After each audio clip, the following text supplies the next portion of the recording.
કાકા પાછા આવી ગયા? એલા રામ રામ ને સીતારામ ડાયરા ને માતાજી હવના હારાવાના ઘરે. હવે કીધું તું કે ભાઈ આપણે કાર્ય આપણે કરવાનું જ છે, બરોબર. આને આપણે ખાવા દેવાનું છે, કારણ કે આ ગામ નથી, વાડી વિસ્તાર છે અને આ જગ્યા ઉપર કોઈ છે નહીં મિત્રો. એટલે ખરેખર રામ રામ ને સીતારામ સાથે પાછળ એમની માતા તમને દેખાય ને, તો એ પણ કામકાજ એનું હાટું રોટલા ને એવું બધું લાવેલા છે અને હાવ તવાઈ ગઈ છે મિત્રો, સમજ્યા તમે? તો આપણે જો બને એટલી સેવા કરતા હોય છે ને. આજમાં એક ભાઈએ 500 રૂપિયા નાખ્યા હતા કે કાળુભાઈ કૂતરાને ખવડાવી દેજો. એ 500 આપણે 10 દી હાંકવાના છે ને થોડું થોડું દૂધ, ક્યારેક દહીં ને એવું બધું આપણે પાવાનું છે. કેવા સરસ મજાના ખાઈ પીવે છે જો. એટલે મિત્રો વધારે કાંઈ નથી કહેતો, આવા અબોલ જીવની સેવા કરવીને અમને બહુ મજા આવે છે. એટલે અમારી જીવદયા ટીમ ડુટસરનું કામ એ છે કે ભાઈ અમારથી જે થાય થોડી ઘણી મહેનત અમે કરતા હોય છે.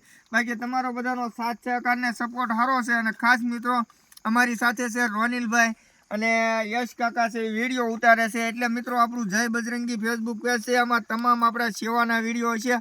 લાઈક કોમેન્ટ કરી અને શેર કરવાનું ભૂલતા નહીં. બાકી ડાયરાને રામ રામ ને સીતારામ. અને મને આમ બહુ વાલા લાગે છે આ શું છે નાના નાના ગલુડિયા છે ને, કે મને એની ઉપર ભાવ ને પ્રેમ બહુ જાગે અને જોઉં ને ત્યાં. પણ કાંઈ વાંધો નહીં, આપણે આ દરરોજના માટે છે એટલે કાર્ય કરતા રહીશું. બાકી ડાયરાને રામ રામ ને સીતારામ ને માતાજી હવના હારાવાના કરે.